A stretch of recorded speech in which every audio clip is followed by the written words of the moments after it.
شروع اللہ کا نام لے کر جو بڑا مہربان نہایت رحم والا ہے۔ جو چیز آسمانوں میں ہے اور جو چیز زمین میں ہے سب اللہ کی تسبیح کرتی ہے۔ جو بادشاہ حقیقی ہے، پاک ہے، زبردست ہے، حکمت والا ہے۔ وہی تو ہے جس نے ان پڑھوں میں انہی میں سے ایک پیغمبر بھیجے جو ان کے سامنے اس کی آیتیں پڑھتے اور ان کو پاک کرتے اور انہیں کتاب و حکمت کی تعلیم دیتے ہیں۔ اور اس سے پہلے تو یہ لوگ کھلی گمراہی میں تھے، اور ان میں سے اور لوگوں کی طرف بھی ان کو بھیجا ہے جو ابھی ان مسلمانوں سے نہیں ملے، اور وہ غالب ہے، حکمت والا ہے۔ یہ اللہ کا فضل ہے، جسے چاہتا ہے عطا فرماتا ہے، اور اللہ بڑے فضل کا مالک ہے۔ جن لوگوں کو تورات کا حامل بنایا گیا پھر انہوں نے اس کے حامل ہونے کا حق ادا نہ کیا، ان کی مثال گدھے کی سی ہے جس پر بڑی بڑی کتابیں لدی ہوں۔ جو لوگ اللہ کی آیتوں کی تکذیب کرتے ہیں ان کی مثال بری ہے، اور اللہ ظالم لوگوں کو ہدایت نہیں دیتا۔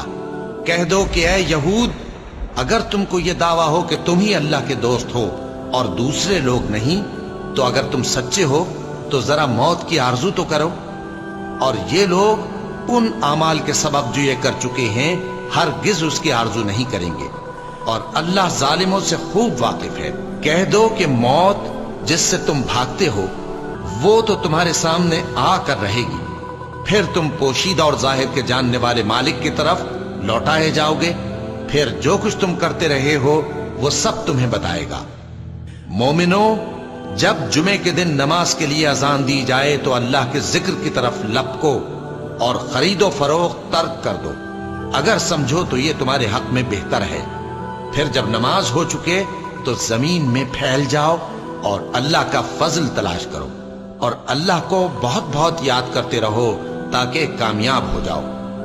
اور جب ان لوگوں نے سودا بکتا یا تماشا ہوتا دیکھا تو ادھر بھاگ لیے، اور اے نبی صلی اللہ علیہ وآلہ وسلم تمہیں خطبے میں کھڑا چھوڑ گئے۔